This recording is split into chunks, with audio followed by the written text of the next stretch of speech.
You are tuned into All This Math, and for today's lesson, we're going to talk about completing the square.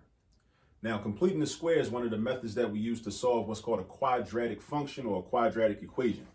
Now, what's a quadratic equation? A quadratic equation is an equation where the biggest exponent you see is a 2.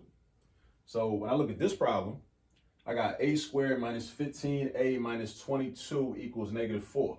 The biggest exponent I see is a 2, right? Now, what I'm trying to solve for is the value of a. I'm trying to figure out what is the value of a, right? That will make this a true statement. And the method I'm going to use is called completing the square. But let me pause for a minute and talk about what does that even mean? What does completing the square really mean? Completing the square is like not an abbreviation, but it's like a shortened version of something much longer. What you're trying to complete is a perfect square trinomial. And when we get to this certain step in this process, you're going to see how we create a perfect square trinomial. Because at some point, you're going to have an incomplete perfect square trinomial. You're going to have a binomial, right? So you're going to have 2 terms. And what you need is that third term. So once you find that third term through this little short formula I'm going to show you, right? Then you're going to have a complete perfect square trinomial. So that's why this is called completing the square. That's why that's the name of this method, completing the square. All right? Now let's get started. So first thing you want to do is, when you're completing the square, you want to make sure that your lead coefficient, the coefficient that's attached to the squared term, in this case a squared, is a positive 1. That's what you want to make sure. Now, the way this problem was given to us, it's already a positive 1, right? Because there's no number written there. So we already got 1a squared. So that's cool. So we can skip that step. The next thing is, you want to move the constant terms to the right-hand side. So this a squared is going to stay on the left.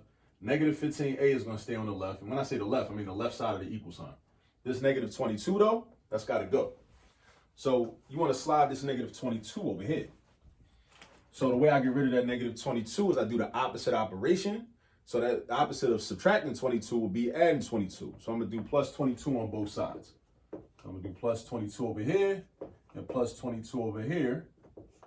And now what I got is a squared minus 15a is equal to positive 18. All right, so that's our first step. So now, like I said, when I was describing like why it's called completing the square, now I have an incomplete perfect square trinomial, right? Because it's a binomial. So what I'm going to do is I'm going to figure out a constant that's going to make this a perfect square trinomial. All right? Now, the way you do that is this little light formula, which is just b over 2 to the second power. So write that down on your paper. b over 2 to the second power. Now, what you should be wondering is, well, what is b? Like, where we get that from? That's a good question. B is the coefficient of what's called your linear term, right? The term that the variable that's raised to the first power. So we got negative 15. B is negative 15, all right?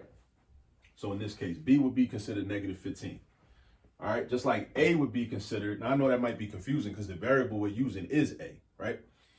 But A is always the coefficient of the quadratic term. So therefore, A would be positive 1, right? B is the coefficient of what we call the linear term, negative 15. A is the linear term because it has an exponent of 1. See, it's all about the exponents, basically. So I'm going to go to this formula. I'm going to replace B with negative 15. And I do negative. Now, I don't want to, I'm not going to break out the calculator and do negative 15 divided by 2 and get a decimal and all that. We want to deal with fractions because fractions are going to be helpful to us. I know a lot of people hate fractions, but you want to get used to using fractions because fractions are going to be helpful to us. Trust me. So negative 15 squared is going to be positive 225. 2 squared is going to be 4.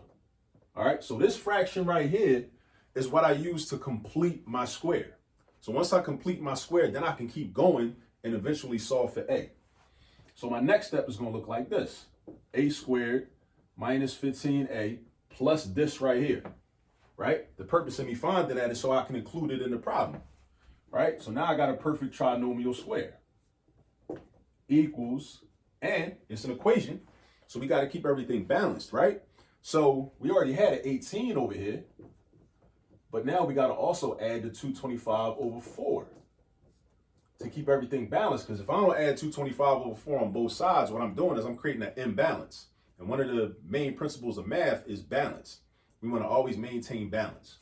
So if I add that on the left side, I got to add it on the right side too. Just like we did with the positive 22 up here. Add 22, add 22. Keep everything balanced. All right, now, because this is a perfect square trinomial, there's a specific way that I could factor it, right? I could break this down into a binomial, right? Parentheses, exponent 2 outside. And this is like a shortcut. If you know anything about factoring perfect square trinomials, then you know what I'm about to do. If you don't know about factoring perfect square trinomials, there's another video that I have on the channel which shows specifically how to factor perfect square trinomials. I'll put a link in the description on this video. You take the square root of a squared, which is just a, and you write that right here. You take the square root of that constant term that you just added in to create the perfect square trinomial, right? And we all automatically know that it's what we just used, negative 15 over 2. Actually, 15 over 2, right? Square root of 225 is 15. Square root of 4 is 2. So we put 15 over 2. Now, the sign that goes in between is always going to be the sign of the original middle term. So that middle term was negative, right? So that means we're going to put a minus sign right here. That's how you factor a perfect square trinomial, right? And we know that it's correct because if I was to expand this, meaning do a minus 15 over 2 times a minus 15 over 2, because that's what the exponent 2 means for real, I would get an expression equal to this, or I would get this expression. Now I gotta do some math on the right side too. I gotta know how to add fractions, because I got 18 plus 225 over 4. So what I'm gonna do is I want to think of what the LCD is gonna be. I'm gonna treat 18 like a fraction because 225 over 4 is a fraction, right? And I need to know what 18 over 1 plus 225 over 4 is. So I gotta know something about fractions, and I gotta know how to add fractions. When you get to this level, you're doing this level of math, you gotta know how to add fractions, how to subtract fractions, you gotta know how to find an LCD, and you gotta know how to work it out like that, right? So I happen to know that the LCD of 1 and 4 is gonna be 4. Because 4 is the smallest number that they both can multiply into. So this 225 over 4 is not going to change. But if this 1 changes into a 4, by multiplying by 4, I also got to multiply this 18 by 4.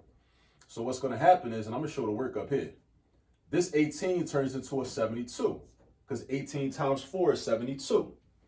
And the 1 turns into a 4. This fraction stays the same. And now I can add them up because they got common denominators. So now I need to know what's 72 plus 225. So I'm thinking off the top of my head, I know 225 plus 75 is a straight 300, right? But 72 is 3 less than 75. So I'm going to just go up to 300 and then back off by subtracting 3. That's going to give me 297. So now I got 297 over 4. So 72 over 4 plus 225 over 4 is 297 over 4. So I write my 297 over 4 right here. And now I'm getting closer to the answer. All right.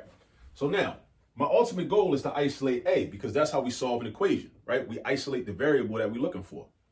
So the next thing I got to do is get rid of this exponent. So the way we get rid of the exponent is we take the square root. So I'm going to take the square root of the left side. And whatever I do on the left side, I also need to do on the right side, because earlier we talked about balance, right?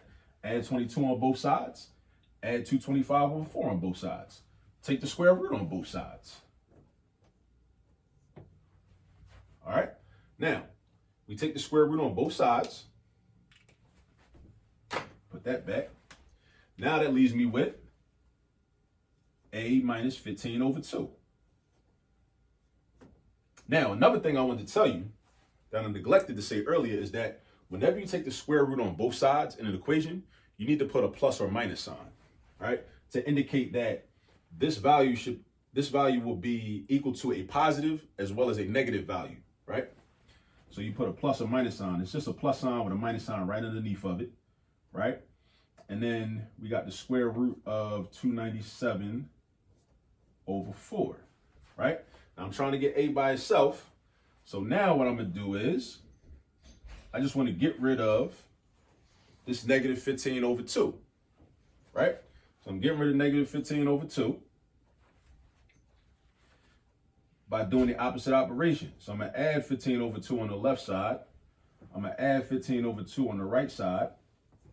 So basically what happens is these cancel out, and I'm left with a equals 15 over 2 plus or minus this right here, right? This right here. But I want to simplify this because 4 is a perfect square. So I can take the square root of 4, that's just plain 2, right? But 297 is not a perfect square. But I'm wondering, can I simplify 297 into 2 factors where one of them is a perfect square? Now I happen to know, because I did this problem a little earlier, that 297 is equal to 9 times 33. And if I didn't know it already, I would just kind of go through trial and error, because 297 is not a number that I use on a regular basis. Most people don't really deal with the number 297 on a regular basis. So if you're trying to find the square root or simplify a radical, right? And let's say 297 was your radicand, then it is in this case. What you do is you just go through the list of perfect squares and divide by each one. So you say, okay, well, we can skip 1 because 1 that's not going to change nothing. But the next perfect square is 4 because 2 times 2 is 4. So you do 297 divided by 4. You realize that 4 is not a factor of 297. So you keep it moving. Then you go to 9 and you say, okay, 297 divided by 9 is 33. So therefore 9 is a factor of 297. So you can stop right there. You take the 297, you break it down into 9 times 33.